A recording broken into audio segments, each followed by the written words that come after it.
Welcome to Timeless Wisdom with Dennis Prager. Hear thousands of hours of Dennis's lectures, courses, and classic radio programs. And to purchase Dennis Prager's Rational Bibles, go to DennisPrager.com.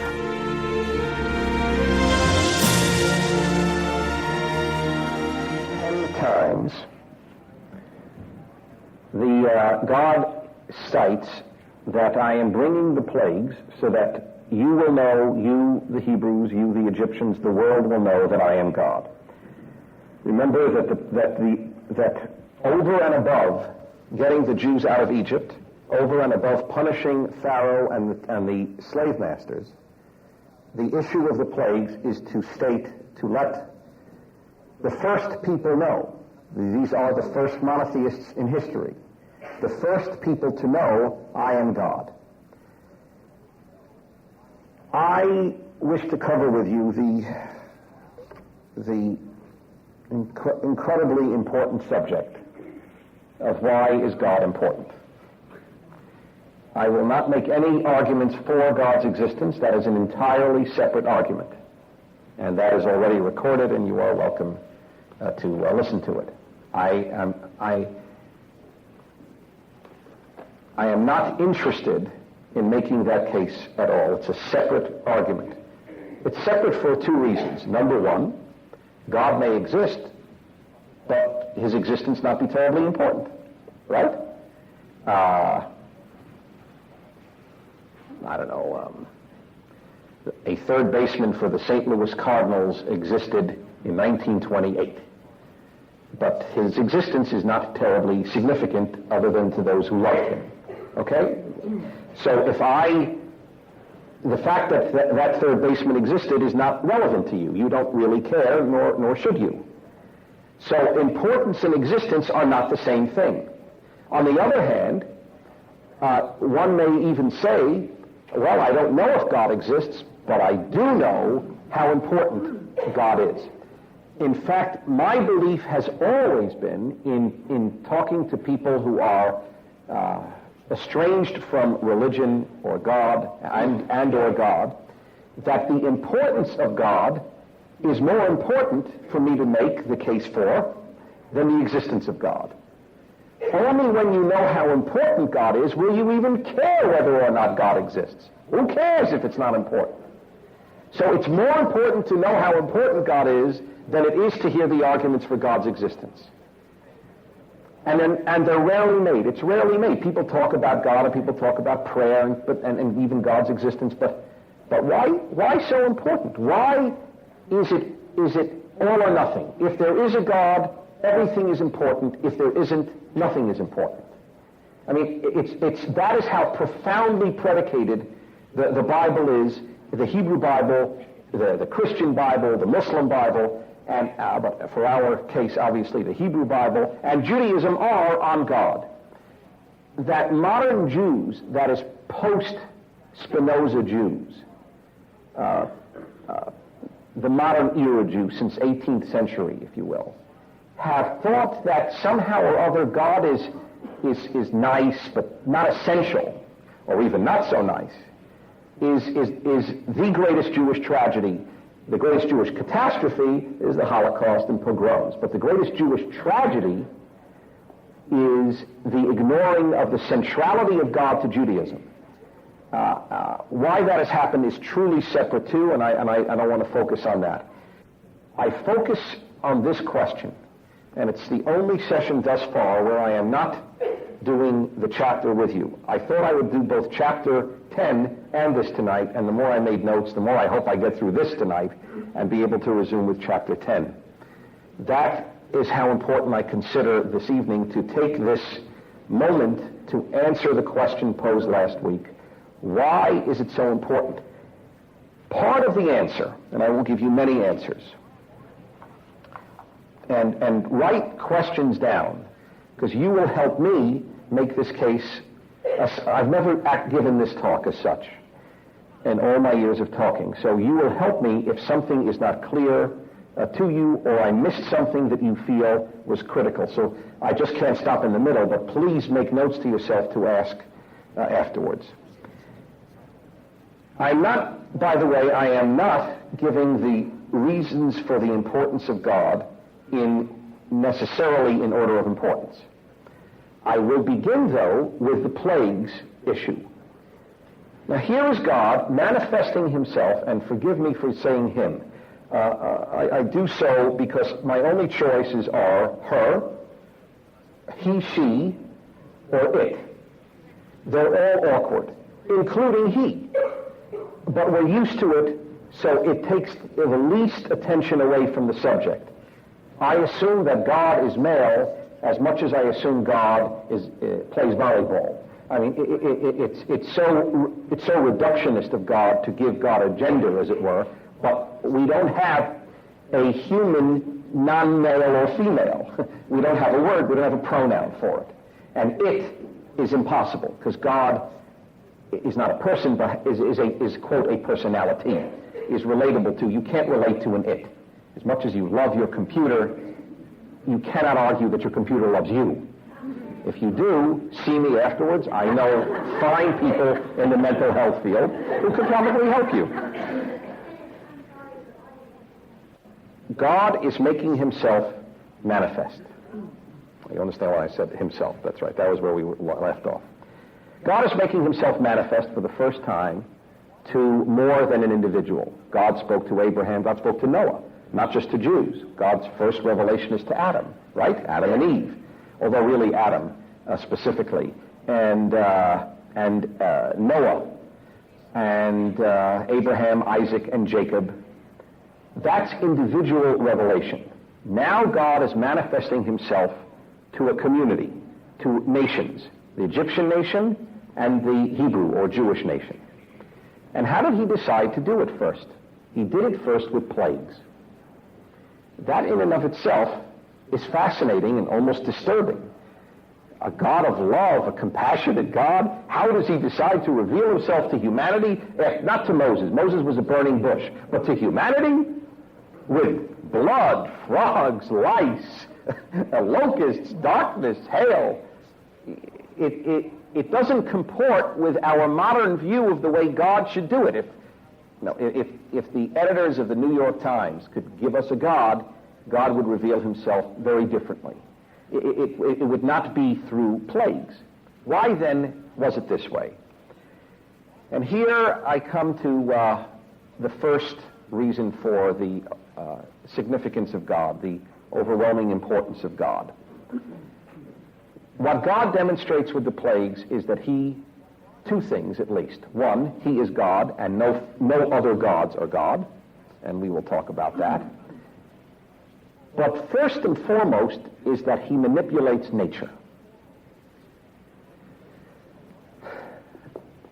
This alone would be almost significant enough to affirm God's existence. It's so important and is so contrary to a lot of modern thought, of contemporary, not modern, but contemporary thought, and the way people used to think historically, that God is God and nature isn't God, and there is no God in nature, is radical beyond imagination. I am convinced, I said I'm not making arguments for God's existence, but I will tell you that it is an argument to me for revelation that something so radical came forth. People never would have done it. It is universal. It was universal in the experience of humanity that nature was worshipped. How could it not be? It completely controlled us.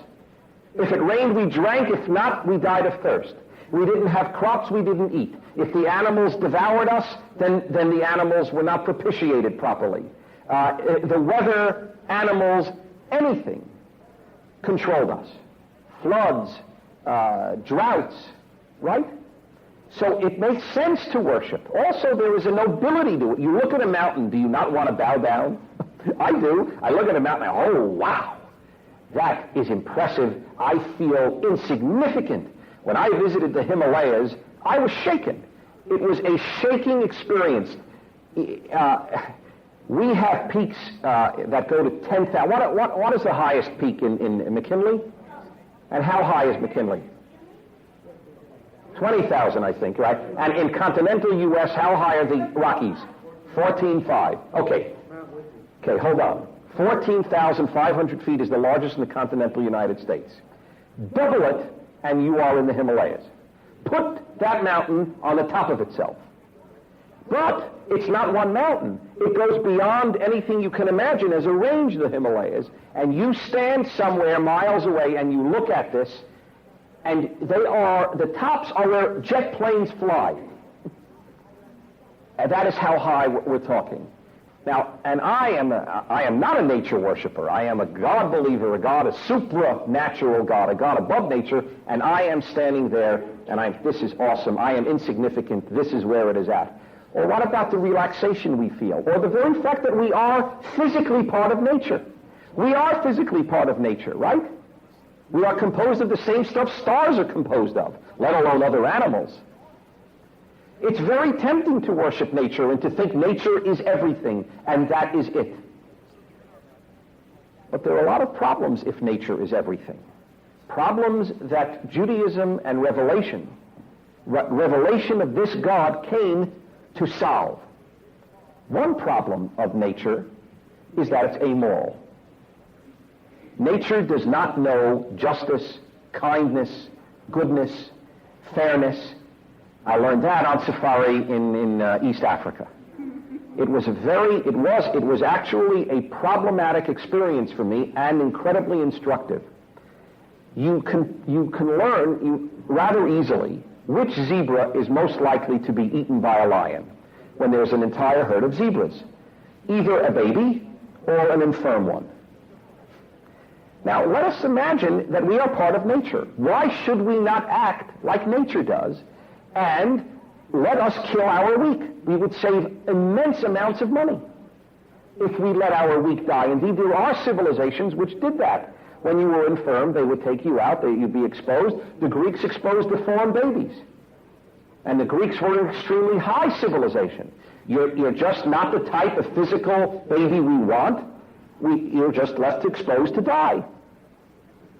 That makes sense. If you are revolted by the idea of exposing infirm or deformed babies or ugly babies to die, it is solely because of this revelation that you are, of this book. This book said you can't do that. This book said you have to take care of the widow. Do animals take care of widows? Do animals take care of orphans? I mean, sure, well, there is a species, Dennis, where in fact it's amazing, but you can see elephants that will adopt a non-blood relative. There are exceptions to everything. The rule of nature is, however, you do not take care of the infirmed because the dominant rule is the survival of the fittest. Because of revelation, it's supposed to be the survival of the best, of the finest, of the most spiritual. It's the opposite. It's not natural. That's what you need to keep in mind. The Judaism, Torah, Bible, God aren't natural. The ideas are not natural. That's why I'm convinced that revelation took place.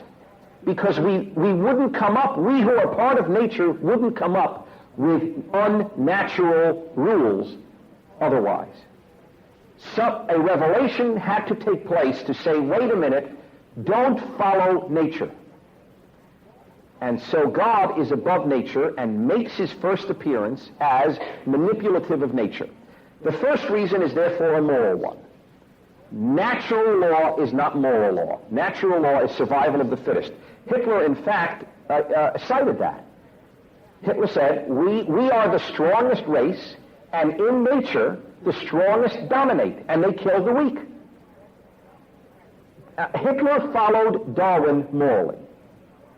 You've heard the concept of social Darwinism. It's let the weak die out. Every other species does it. Why shouldn't we?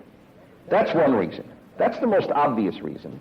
Now to some less obvious reasons on the problems of nature and why it is critical to de-sanctify nature. That's the term I want to use, de-sanctify nature.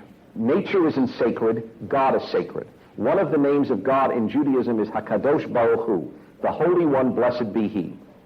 Nature is not holy, God is holy, God is above nature. one reason for the importance, aside from the moral, for the desanctifying of nature is so that we learn that, like God, we humans should control nature. Nature should not control us. We are not to allow nature, human or otherwise, to control us. Even in modern English, when somebody does something awful, don't you often hear, it's only human nature? And they're right. It is only human nature to lie, to steal, to cheat, etc. That's correct. But if nature is the be-all and end-all, why control it? Allow it to control us. The God who is above nature and controls it wants us to control nature. That's, after all, what God said to Adam. You will dominate nature. You will dominate what else I have created. Now, of course this can be taken wrong. Dominate doesn't mean you throw toxic waste into rivers. I mean, that's absurd. That's just, it's suicidal. All right? The point is not to be destructive, but it is to dominate. Dominate nature means you control cancer. You control cells that metastasize. Don't allow them to control you. And in terms of yourself, don't allow human nature to control you. You are given the ability by me, who is outside of nature, for you to act outside of nature. There is a reality outside of nature, and there is only such a reality if, in fact, there is a God. I will come back to that when I talk about the personal reasons for its importance. Therefore, from the biblical perspective, progress is impossible without God. God makes human progress possible because we can only progress if we control nature. Not only technologically, but culturally. And here comes the second revelatory point about God, dominant or beyond nature. Nature works in cycles. The most obvious being, let's say, the seasons. The other obvious is animals. You know, we have 2 dogs, and I often think, you ever have this feeling about what if you were put in a time capsule and sent back thousands of years? How would you fare? The odds are very poorly. If for no other reason, the BO would kill you. I often think of that. I know I couldn't do well if I were transported for the body odor and the emissions of the body that were just rampant all over the place. I would have faded on that alone. Forget other reasons that I wouldn't have done well, and you probably wouldn't either, if we were sent back. On the other hand, I look at my 2 dogs and realize if they were put in a time capsule back 5,000 years, they would do perfectly fine. It would be a non-issue. They would sniff around, just like they do in the late 20th century in front of my house, check for good urine spots, right? Deposit their marker, find something to eat, look somebody to rub them, and move on. That's all they do now, and that's all they did then. The interesting thing about that, the interesting and important thing about that is that's what people did. People lived every generation just like the previous generation. There was no movement. This is not a moral point I'm making, it's a human point. You simply repeated what they did. Americans have a big healthcare problem. Over 100 million citizens carry medical debt while paying for overpriced and complicated health insurance. As Christians, we don't have to pay for a broken system. Christian Healthcare Ministries is an alternative to health insurance at half the cost. Plus, you can enroll at any time. Stand up to health insurance with a biblical solution. Join CHM today by visiting chministries.org/wellness. That's chministries.org/wellness. Health insurance rates in America are surging, leaving millions without affordable options. But Christians don't need to waste money on a broken system. Christian Healthcare Ministries is an alternative to health insurance at half the cost. With CHM, fellow believers contribute monthly to help pay each other's medical bills while lifting one another up in prayer. It's financial and spiritual support when you need it most. Join CHM today by visiting chministries.org/wellness. That's chministries.org/wellness. In the previous generation, maybe you built in some cases more buildings, which was some achievement, but essentially most cultures, especially at the time here, repeated what had happened earlier. And this is called cyclical history.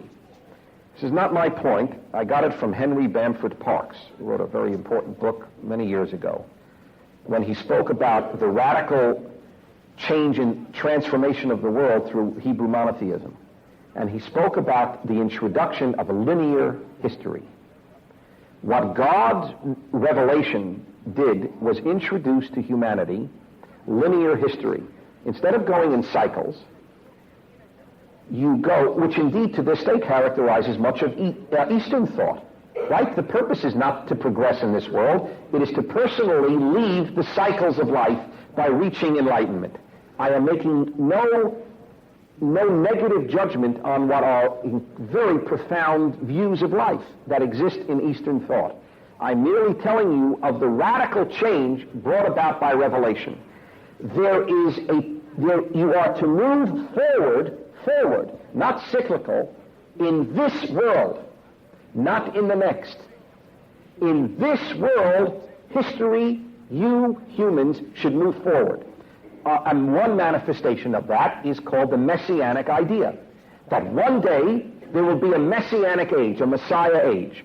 How does that differ from now? It radically differs. The world will be good. In other words, there is something to aim for on this planet, not leaving this planet on this planet. Move forward. What we take for granted, that the next generation will hopefully create something better than we have, was introduced by this idea, by revelation and linear history. Another reason for the importance of desanctifying nature is to, well, I told you, it's to not allow nature to control us, but to control it. So not another reason, but rather another manifestation of the battle is the Torah's radical, and I keep using that term because it is, opposition to magic, witchcraft, and superstition. Because all of them imply that God is not in control of the universe. If I pick up a doll and I stab it and something happens to you, that means I control the world, not God. God is in control, not voodoo, not magic, not witchcraft.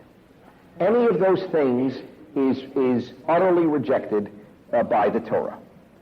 So the first element, and I will move on from there, the first element in the overwhelming significance of God is to desanctify nature. Nature is controlled by God, and you ultimately are to control it too, but only for godly ends. Right? To be able to make biological and chemical weapons to destroy whole cities of innocent people is not what God wants when it's us to control nature. Clearly, we have the ability to use it utterly destructively, as indeed belief in God could be used utterly destructively. That's a given. Nothing powerful can only be used for good. Nothing. Okay. So the first is nature. Number two. And this is the only one that I have really spoken about constantly, so I will not make this point frequently, or I will not embellish it greatly at this time. God introduces morality. I already told you about not allowing nature to determine how you treat people, right? If you follow natural law, you let the weak die. I command you to take care of the widow and the orphan. I command you to love the stranger. All of that is unnatural. It is not natural to love people that are strangers to you. I do not believe that racism is taught as much as it is inherent. I believe that it is inherent to fear those who are different. You have to learn not to. When white Americans, when Europeans arrived in Japan, they were loathed, not because Japanese kids were taught loathe the different. They didn't even know the different existed. Japan was a fairly impregnable island, certainly vis-a-vis Europeans. But as soon as Europeans showed up, as indeed when Europeans saw Indians or saw blacks, it goes in all directions. But it does go in all directions. That's the point. The idea that racism is endemic to white civilization is a lie. It's a total lie. It is endemic to human life. You must teach people not to fear the different person. You don't have to teach them to fear the different person. It comes the way it is. Look at our kids, look at our little children cling to their mommy, right? When a stranger shows up who looks like mommy, but is simply not mommy. We are grown-up children. Our instinct is only to cling to that which we are familiar with. God introduces the moral. The moral is non-existent without God. Let me explain. That doesn't mean that atheists cannot develop a concept of right and wrong. They certainly can, and it certainly doesn't mean that everybody who believes in God is decent. That's all nonsense, and I won't even bother with it. Anybody who believes that, nobody believes that. It's so preposterous that I can't imagine anybody believing it. My point is not that religious people are good, or believers are good and non-believers are bad. It is that if there is no God, there is no good and evil. There are subjective opinions, but there isn't an objective. For further information on this, I beg you to read or listen to, I think it's on tape, my debate with the professor of moral philosophy at Oxford in England. We debated this very issue, and he was tremendously honest to his position. And he acknowledged at the outset, Dennis is right. If there is no God, all good and evil are subjective opinion. As an atheist, he was honest enough to acknowledge that. And then he pointed out problems with religious positions, which I acknowledge to be totally fair. But he acknowledged what most secularists don't acknowledge today. If there is no God, all morality is subjective. I think kicking children is good, you think kicking children isn't. If there is no God who says, thou shalt not kick children, then how do you know? There is no basis. It's just my thought versus your thought. I like Buicks, I like torture. That is all it is. If there is no transcendent, objective moral standard that emanates from something that's transcendent, not from within nature. So God is necessary for morality to exist, and since the Torah is preoccupied with that question, and Judaism in its totality is, clearly God is of the utmost significance. The next part of morality is justice. There is no justice if there is no God. There is no justice for a number of reasons. Number one, there is no judge. You can't have justice without a judge. I mean, that's very important. What is Abraham's first description of God? Hashofet kol haaretz lo yaseh mishpat. Will the judge of all the earth not do justly when he argues with God at Sodom and Gomorrah? The very first depiction of God in human term, if I have it right, if I remember correctly, is shofet. God is a judge. That's the Hebrew word for judge. How do you have justice if you have no judge? How do you have justice if you have no code? Imagine entering a courtroom with no code and no judge. Actually, in some cases in America, would be an improvement, I'm sorry to say, but that's a separate issue. The world would have none of this. And by the way, that is why on Yom Kippur it is believed in Judaism God judges the whole world, not just Jews. The entire world is judged. There are so many onslaughts against Jewish monotheism going on in the world today that you realize how radical it still is. Because the idea that you're being judged is very, very annoying, obnoxious to people. Judgmental is one of the worst things someone can be called. And believe me, there are some judgmentally obnoxious people. That is absolutely correct. But no judgment is frightening. Gee, I'm sorry, I just don't take a position on it. I'm neutral. What does that mean? There are things that must be judged, human behavior that must be judged. But there is another reason. How do you have justice? What is the pre-existing sine qua non, without which you do not have it, the indispensable ingredient? Universality. The only way you can have justice is if we are all bound to the same laws, correct? Universal God, remember, this is the first time in history. The Jewish revelation is the first time in human history a people has come up with the idea, or if you will, having had revealed to the idea, that God is universal. Egyptians had their gods, Babylonians theirs, and Japanese theirs, and everyone had their gods. And Mesoamericans had their gods. Here is the revelation of a God of all the earth. It's incredible. It's totally new. But do you now realize why that's important? Only if God is the God of everybody is there a code for everybody. Is there justice for everybody. The standards are universal because God is universal. No, thou shalt not murder is universal. Thou shalt not steal is universal. Keeping kosher is Jewish, and it is so labeled as such. But there are universal laws that are applicable to everyone, and everyone is judged by. There's also no justice for another reason, and that is, of course, that if there is no God, you are not judged for your behavior in this world when an earthly court didn't get to judge you. Right? Let's be honest. The great majority of truly great evildoers have not been punished in this world. Then this world is inherently unjust if there is no God. Meaning, a God who somehow makes this justice after this life. And that is a central tenet of Judaism that many Jews are uncomfortable with or simply rejected.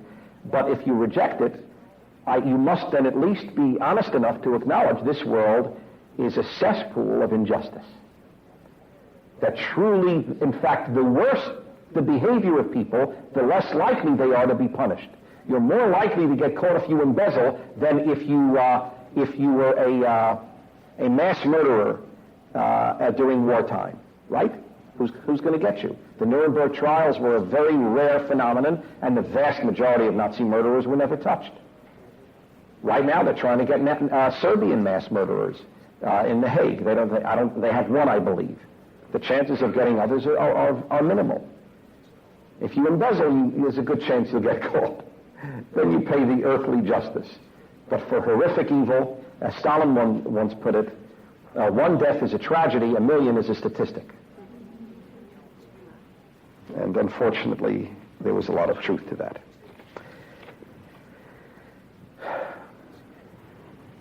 Number 4, if I'm counting correctly. Well, whatever numbering, because do your own numbering, and I won't give you a number. I'll say next. Next. God, the existence of God means the existence of the holy. The idea that there is holiness is unique to God-based ideas. A secular individual can theoretically be moral, but cannot be holy.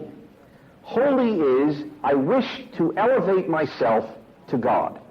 God is the Holy One, blessed be He, as Judaism calls Him. I want to be like God.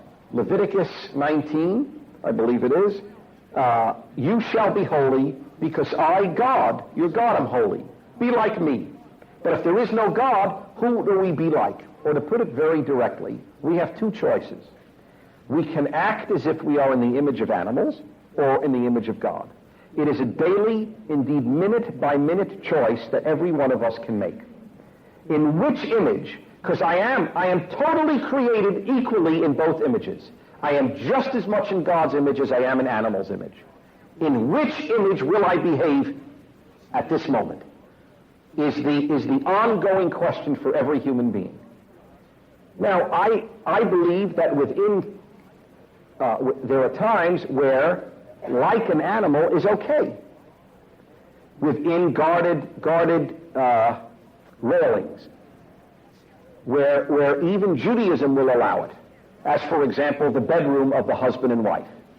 Okay, it takes a type of mentality that I personally do, and I mean this with all sincerity, do not relate to, who would want that even there, at all moments, only holiness and God-oriented thinking take place. Some people may achieve that. I like, it's remarkable to me. I don't know, I'm trying to find the right words, and I'm not sure God even wants that. I think God wants railings, and they are marital.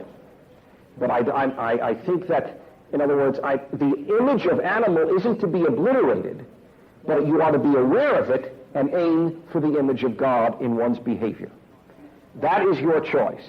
And I offer secular examples all the time, which I'll be very quick because I have said this frequently. Eating is a classic example. Sex is the most obvious, but take eating, because it's less intense of a subject. You can eat like an animal, or you can eat like, we would say, like a human being, right? Well, what do you say if you have a son? You know what I'm talking about. Daughters somehow generally eat right from the beginning. I don't understand it.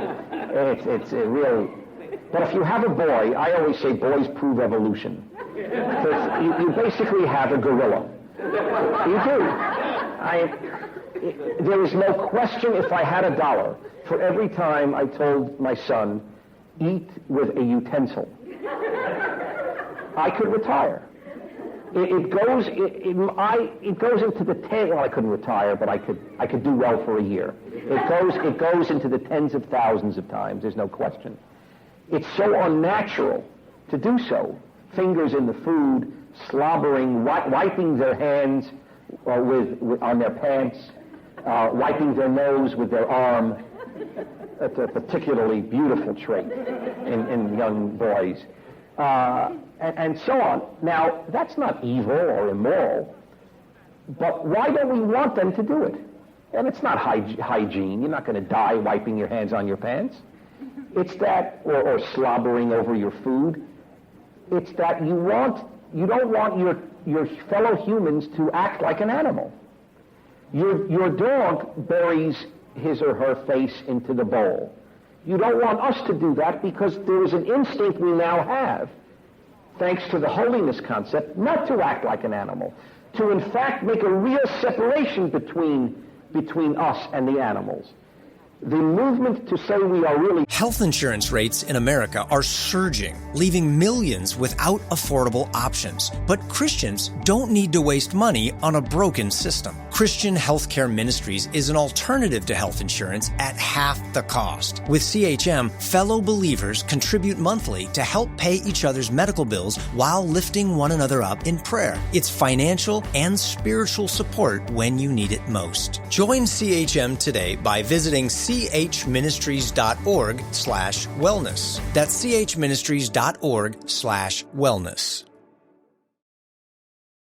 Health insurance rates in America are surging, leaving millions without affordable options. But Christians don't need to waste money on a broken system. Christian Healthcare Ministries is an alternative to health insurance at half the cost. With CHM, fellow believers contribute monthly to help pay each other's medical bills while lifting one another up in prayer. It's financial and spiritual support when you need it most. Join CHM today by visiting chministries.org/wellness. That's chministries.org/wellness. Similar to animals is a natural movement, but it's not the monotheistic revelation idea of the Torah. So the holy is another critical element in the existence of God. Next, the abstract. The idea of an invisible God, that there is a reality beyond what you see, is essential for abstract thought. Right? There is something real, but you can't touch it, you can't see it, you can't smell it, you can't hear it, you can't taste it. In other words, the five senses, which is all we have, cannot acknowledge God. Right?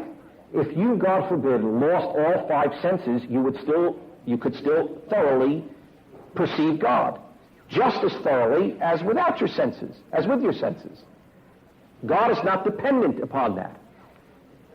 The revelation of an invisible God opens the mind and civilization to abstract thought, to understanding that there is, as I said, a reality beyond what is seeable and what is empirically based.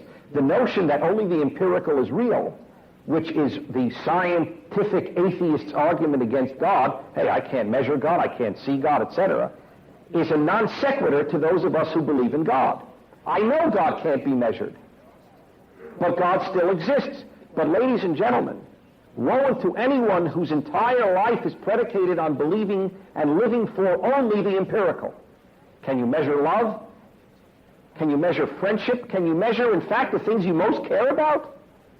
Feelings, for example? Are they measurable? Woe unto us if we only live in an empirically verifiable world. Nothing else is real. The same parent. Otherwise, we're not. Doesn't mean we can't work out some modus vivendi, some way of living and not killing each other. But I am truly your brother if only by the basis of we have the same Father in heaven. If you will, father, mother, same parent, whatever language you wish to use, that's what makes us siblings, if it's taken seriously. Related to that is the awesome idea of image of God, that we are all created in God's image. This, too, is utterly dependent upon revelation of God's existence. Why am I worth anything? Right? I begin as dust and I end up as dust. Why am I worth anything? Because I'm created in God's image. I don't mean this as a nice feel-good point, though you should feel good about it. But just logically, I have often argued the Nazis, when they took Jewish skin and made lampshades from it, were not doing something bizarre. They were doing something incredibly evil, horrific. But all they did, if there's no God, is rearrange molecules. That's all they did. I like your skin, I want it for a lampshade. It's only when you acknowledge, wait a minute, every person is in the image of God, so you can't sacrifice people. You are in the image of God and I am. When you take that seriously, it is overwhelming. It is truly overwhelming. It makes us all brothers and sisters as one thing, because we are the child of God, but it also makes us infinitely valuable. And that is why I'm not going to make the case for capital punishment. I am only going to tell you that is what the Torah says in Genesis when it instructs capital punishment for murder. You must take the life of a murderer because in God's image man is created.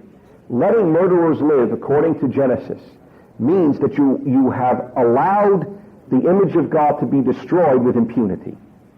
And that cannot be allowed. When you commit murder, you have murdered an image of God. That's not true if you kill an animal. And I think vegetarianism is very noble. But animals are not created in God's image. You are and I am. And when you believe that, when you truly do, it's difficult to be cruel. It's still manageable, but it gets more difficult to truly perceive every one of us. That makes us infinitely valuable. Otherwise, we're not. We're fodder. If we're not created in God's image, what are we? We're animals with a brain. But it's no big deal to kill animals, and it's no big deal to kill us. And even if you say, well, it's a big deal to kill animals, right? It's a big deal to kill mosquitoes. I mean, let's not be silly. It's not a big deal.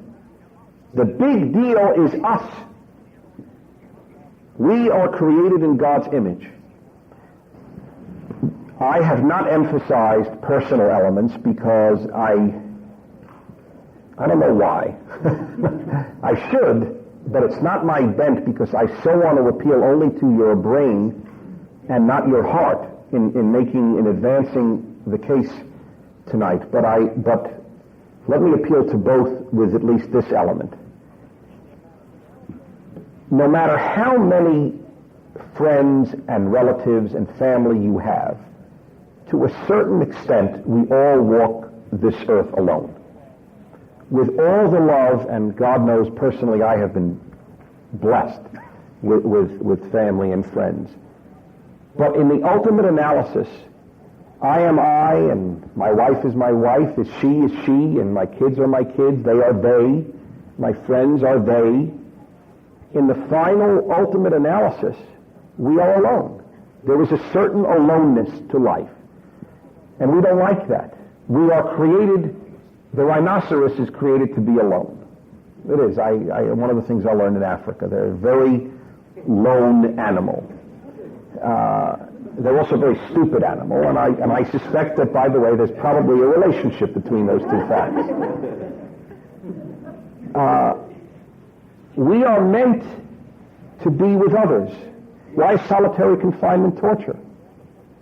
If they gave you all the most delicious food in the world, you'd still go nuts. If you were sustained, you had a great bed, air-conditioned room, all the food you wanted, exercise, you'd go crazy. You need people.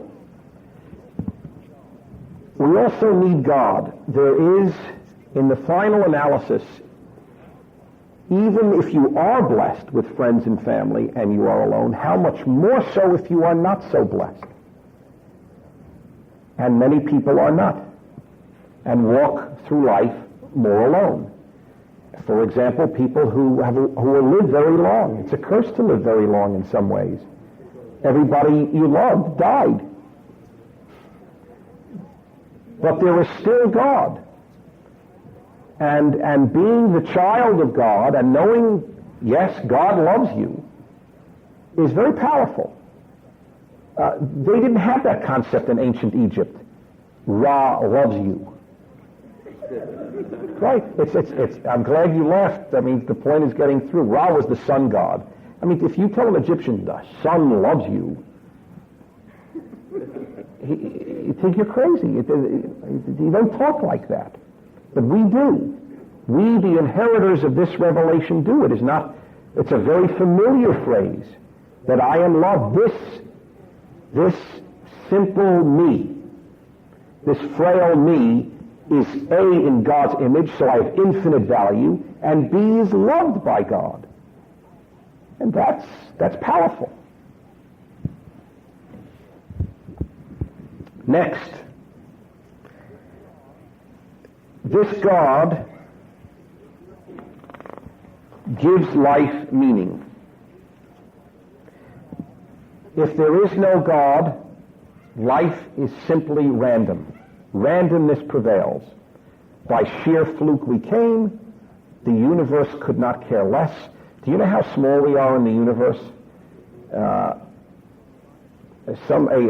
scientist was telling me, because I had conjectured upon this at a synagogue talk I gave, and you know how small an atom is? Very small. That's how small it is. It's this small. An atom, he told me, an atom is to us, it's either to us individually or to all the humans on Earth. No, it's us individually as we are to the sun. You are the size of an atom compared to the sun. Now, there are hundreds upon hundreds upon hundreds of billions of suns. So we are in the universe incomparably insignificant compared to one atom is to us. That is therefore very sobering if there is no God. As I said, by fluke we arrived. One paleontologist, the best known one, Stephen Jay Gould of Harvard, who does not, he's either agnostic or atheist and has written a lot on evolution, has said that if you turned the tape back, we would not even come out again. Humans would not come out again. So, in other words, even evolution didn't design us. We're even a fluke in one major evolutionist thing. Other evolutionists think if you turn the clock back, we would end up existing. But in any event, we really are produced by the great metaphor, X number of monkeys on X number of typewriters will give you Hamlet. Okay? That's all we are. It is sheer, blind chance. Then what is the purpose of life? When you say, oh, well, the purpose of life is to do good, is to love, is to build a beautiful bookcase with my hands, whatever it is, to raise children. But what does that mean? It's a purpose you invented.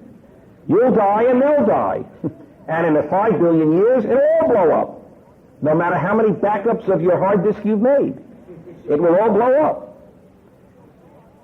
So if there is no God, let's acknowledge we're fooling ourselves when we think there's a purpose. That is why I am convinced the arts of the 20th century have been so chaotic. As in, what? Again? How's it now? Boy, this thing is, I'm not going to keep it in my pocket. Not that you folks care, but are we fine? Good. Where was I? Oh yes, art in the 20th century. The cacophony of so much modern music, the splashing of paint on no, there's no order. It's all random. It's chaos. There's no meaning. It's art without meaning. It's music without meaning. Even if you like it, the issue is not whether you like it. There may be something powerful in a meaningless painting. I mean that without any sarcasm. But it's an expression of meaninglessness. It's the antithesis, if you will, of Bach, where there's such order, because he was such a God believer. Every note had its place. It's the quintessence of order. And passion. There's a passionlessness in modernity. In the modern arts, because of the departure from God. What is there to be passionate? You can be a brilliant artist, but not a passionate artist if life is meaningless. So we have passionless chaos, often brilliantly depicted. I don't doubt the talent, but that's what we have. And now even it's gone from the arts into the liberal arts, where you have deconstruction. Nothing means anything. There are many professors who teach their students in Western universities that what you read doesn't mean a thing. You think it means something, it doesn't. It's called deconstructionism. Without God, you have the ultimate deconstruction. God is the ultimate constructor, and no God is the ultimate deconstruction. It's chaos. It's nothingness. Hevel varek. Empty and meaningless. Back to tohu vavohu, before God created order. God makes order. No God, no order. Random chaos.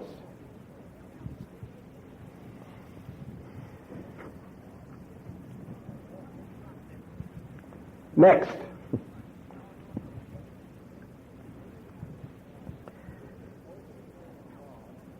Only if there is a God, I said, are any of us someone, right? Because God gives us worth, being the child of God and being created in God's image. But there is an even, I don't know if it's deeper, but more convincing reason, perhaps. Who are you? Let's say you're well, let's take me, all right, because I'm the one person that all of you know. Who is Dennis? Well, if there is no God, I'll tell you exactly who I am. I am the sum total of nature and nurture. I am the sum total of my genes, of what nature has endowed me with, and what nurture, my environment, has made of me. What else? Well, in an entirely physical world, there is no else. Skinner was very clear about that. There is no else. We're fooling ourselves. We're very sophisticated creatures, creations of nature and nurture, but that's it. Whether you go with the sociobiologists and say nature is predominant, or you go with Skinner and say nurture is predominant, whatever it is, that's all I am. You and I are essentially robots. We delude ourselves because who wants to look into a mirror and say, how you doing, robot? It's too depressing to think that way. All I am is the product of genes and environment. Only if there is a God, a non-physical reality, am I endowed with autonomy, with being something beyond just nature. There is really a Dennis. There really is a me. Oh, I'm certainly shaped by nature and nurture, but I'm not fully determined by them. There really is an I. There's an essence Dennis. We call it soul. There's a soul in me. There's a soul in you. Most of you probably feel that. Most of you feel you are more than nature and nurture. Now, of course, some scientists would say you feel that because you couldn't go on if you really faced the hard truth that you're just a robot. Or because maybe you really are in touch with the fact that there is a you that isn't just your genes and your environment.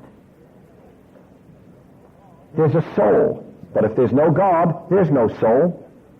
There's just a physical specimen that is named Dennis, who has no more essence than a rhinoceros. The only difference being, I think I'm important, the rhinoceros doesn't self-delude. That's the only difference between us and animals if there's no God. They don't delude themselves that there's meaning, that they have an essence, that there is something afterwards. They don't care to create anything. Just rub me and feed me. And there are people who live that way, by the way, who only live rub me and feed me. And it's interesting, in light of that, Maimonides, the greatest Jewish philosopher in history, had a fascinating answer to the question of, does God intervene in individuals' lives? And he said, in some individuals' lives. In other words, if you don't touch God, if you don't touch your soul, why should God touch you? If you just live to be rubbed and fed, you'll be rubbed and fed and die. But if you live for more, then more is available. That is the choice you make. To be in touch with your soul, to be in touch with God, or not to be. There was a Jewish philosopher, Lev Shestov, who made me aware of this point, which is related to the above, but yet another point. No God, no freedom. Why not? Based exactly on what I had just told you.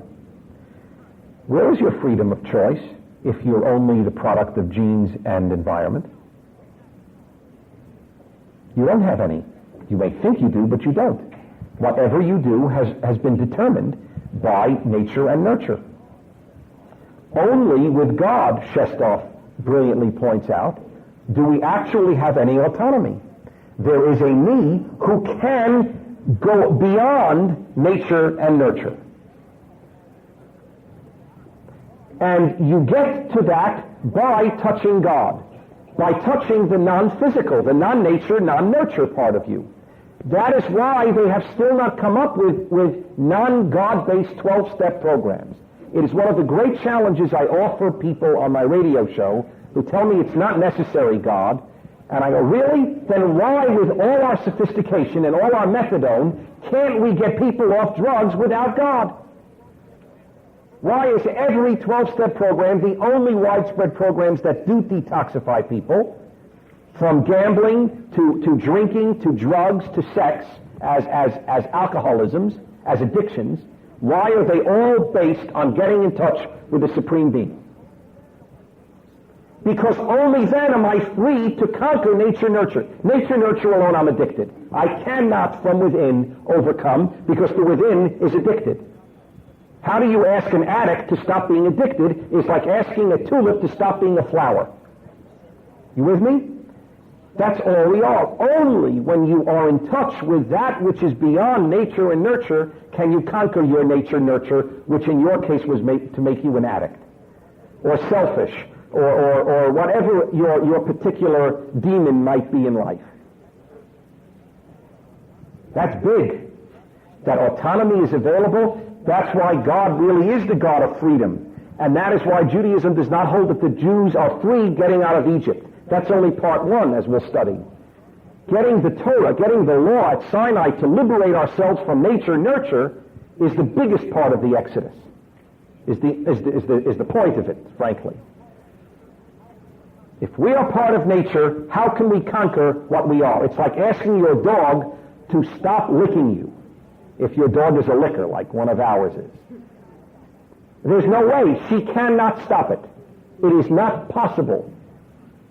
She is programmed. We are programmed except if we reach out to something beyond our nature and nurture. And the only thing beyond that is God and our soul and the whole transcendent aspect of human being.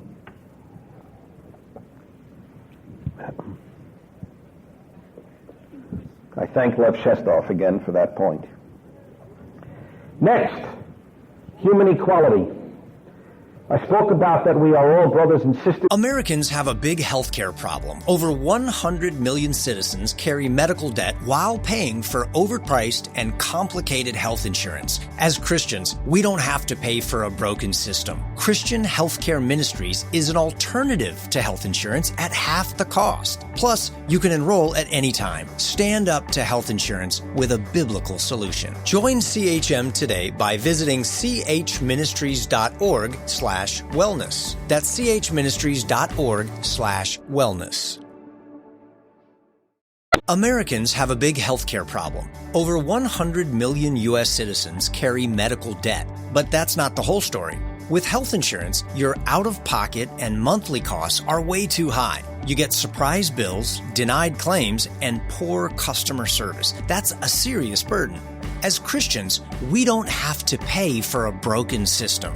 Christian Healthcare Ministries is an alternative to health insurance at half the cost. You can enroll at any time and join a proven, faith-based solution that's both reliable and affordable. CHM isn't just help, it's financial and spiritual support when you need it most. Families across the country count on CHM to step in during their hardest moments, and it works. Stand up to health insurance with a low-cost, biblical solution. Join CHM today by visiting chministries.org/wellness. That's chministries.org/wellness. Only if there is God the Father, but this is a separate point, because after all, that still doesn't mean we're equal. It only means we're related. Only with God is there no man as God. That's why God had to fool around with Pharaoh. Pharaoh was man-God. If God could fool around with Pharaoh, that means Pharaoh's only a man. That means no man is God. That means all men are created equal. And that is exactly why we have that in the founding documents of this society. And it says, endowed by their Creator. That was how it was understood. If you're not endowed with your Creator with equality, why are you equal? You know we're not equal otherwise. Some are more talented, some are better looking, some are at every good trait more. I mean, it's prima facie, on the face of it, absurd to say we're all created equal. What are you kidding? I can't play violin like him. It's not an issue. Even if I worked hard. He's gifted. I don't have that gift. But we're equals because God made all of us equal. There's no human above any other human. This God, the de-sanctifying of nature and de-deification of man that came along with this God in Egypt, this God of the plagues, started the path, and it's a very long path, toward democracy. Toward the idea that, wait, there is no divine right ultimately, unless, God reveals himself at any one moment, I want this person to lead. But other than that, no, we are all equal.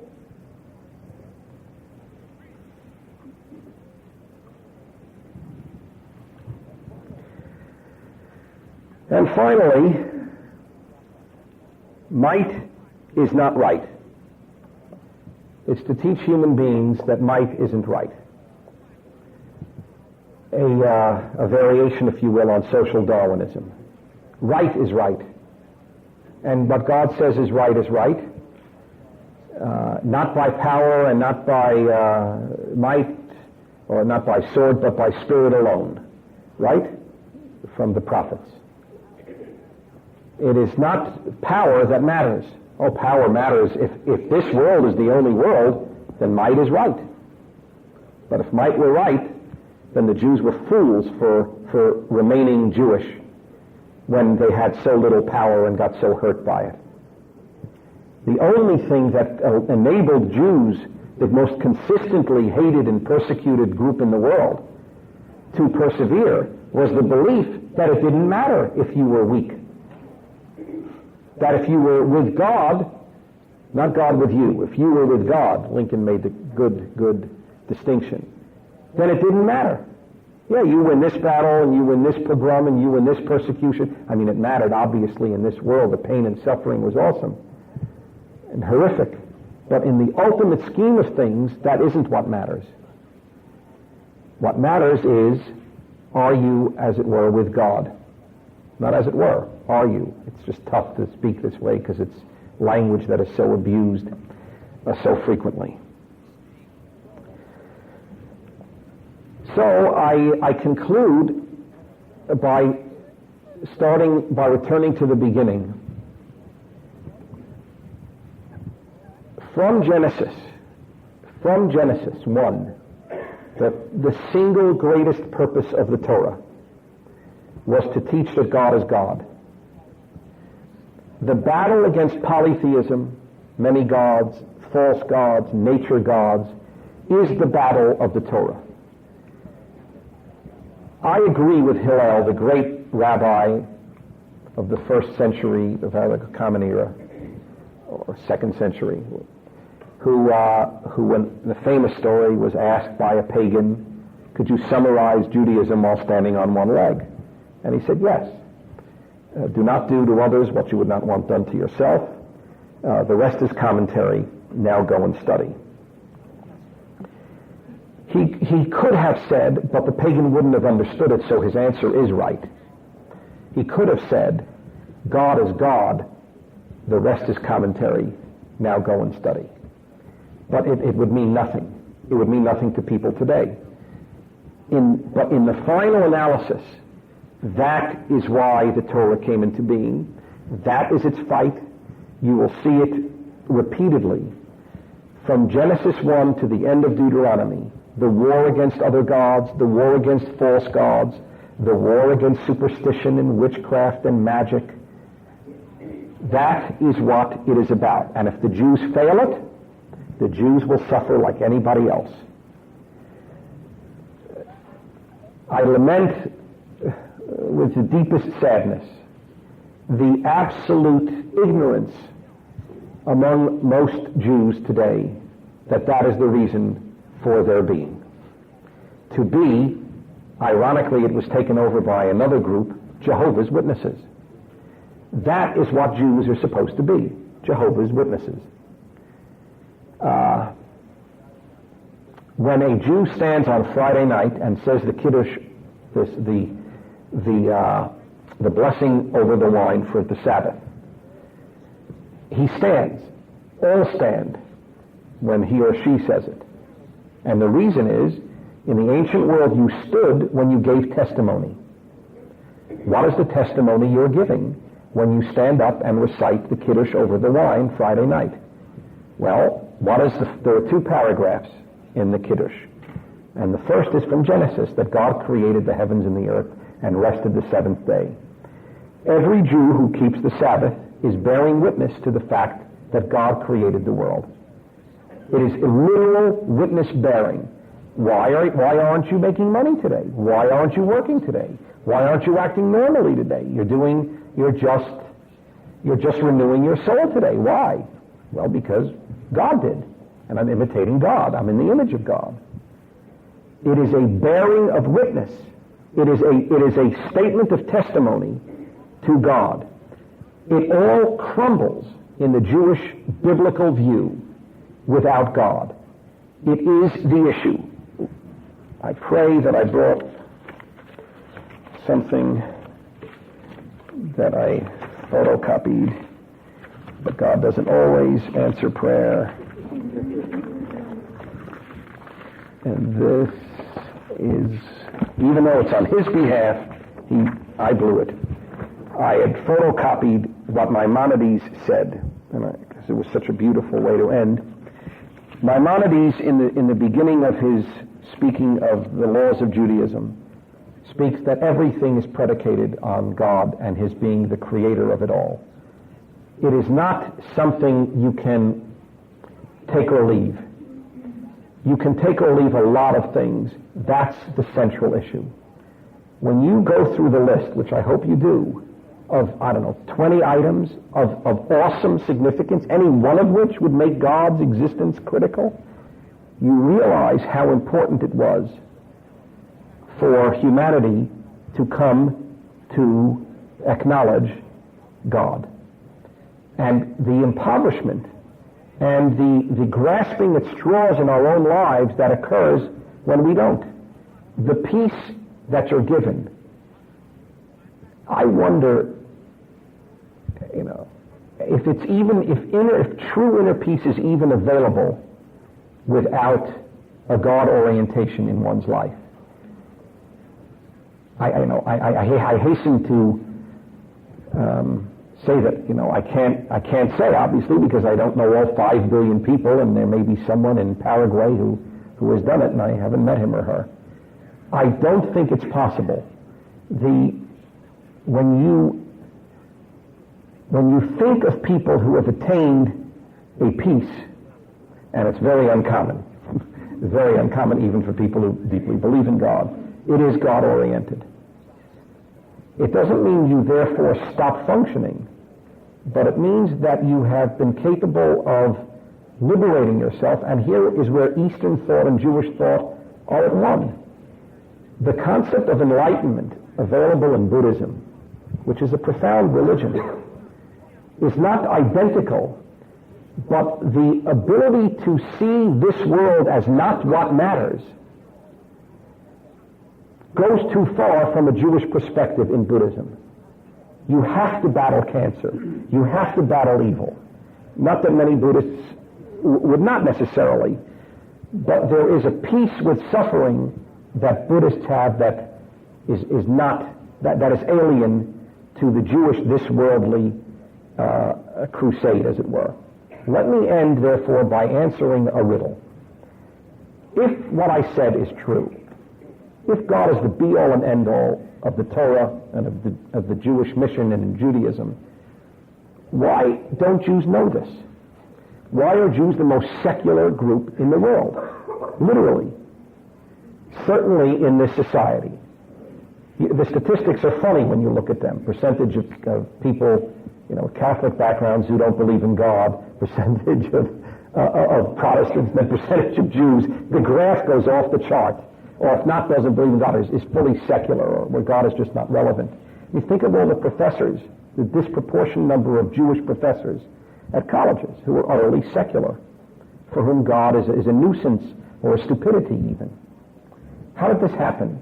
By the people who brought this into the world. I think there are many answers, but I think the deepest answer is the paradox of Judaism. While Judaism's be-all and end-all ultimately is God, its focus is utterly here, on this world. A Hasidic Rebbe had a great, they call it a vort, a thought, means a word, a great word on this idea. His Hasidim came over to the Rebbe and said, Rebbe, you say that God created everything for a purpose. I said, that's right. So why are there atheists? And they thought they stumped him. And he said, well, why is there atheism? And he said, there's a reason, because the next time you see a poor, destitute human being, you should think like an atheist. There's no God to help him, I have to help him. That's told by Hasidim who are ultra-religious, who are God intoxicated.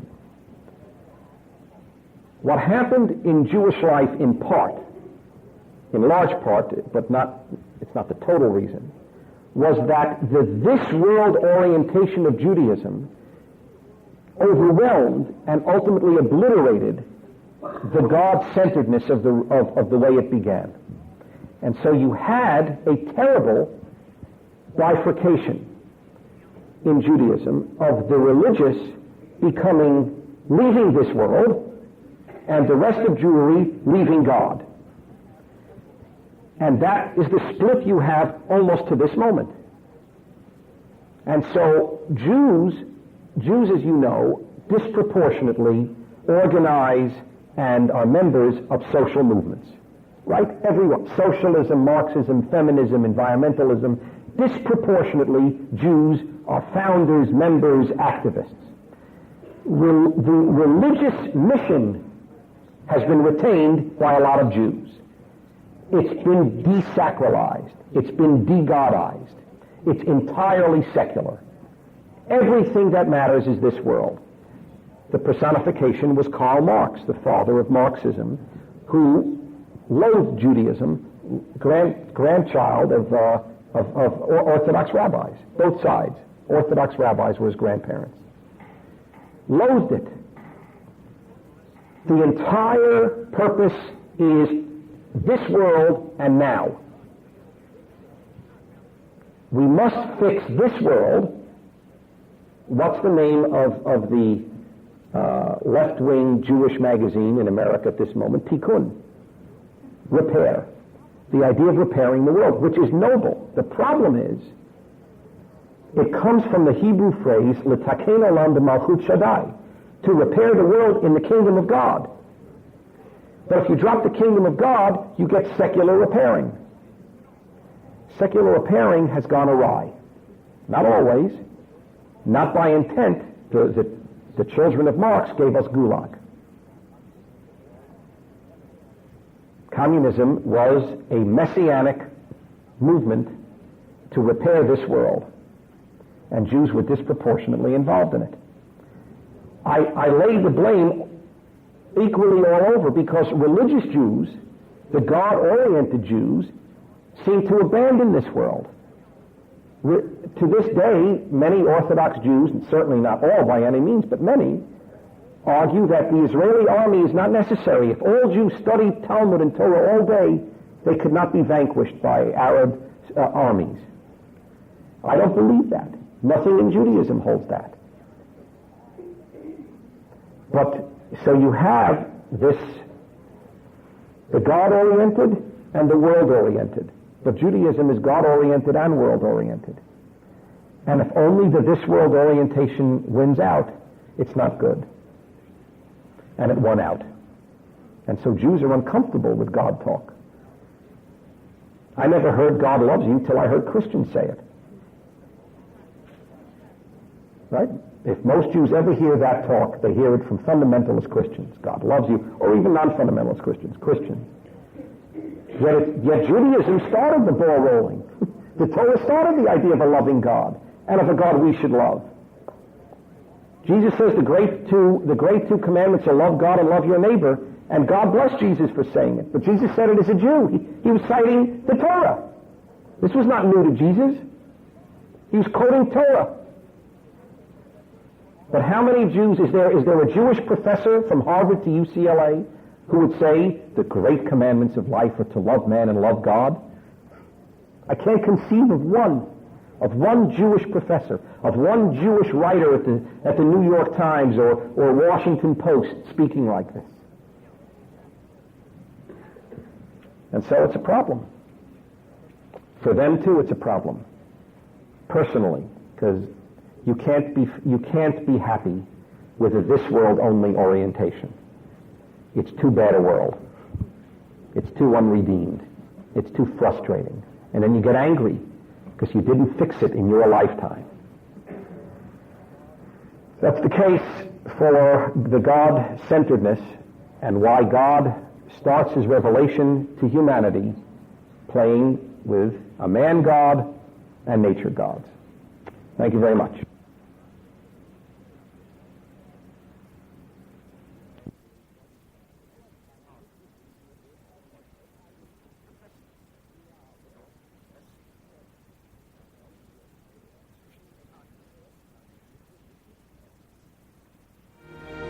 This has been Timeless Wisdom with Dennis Prager.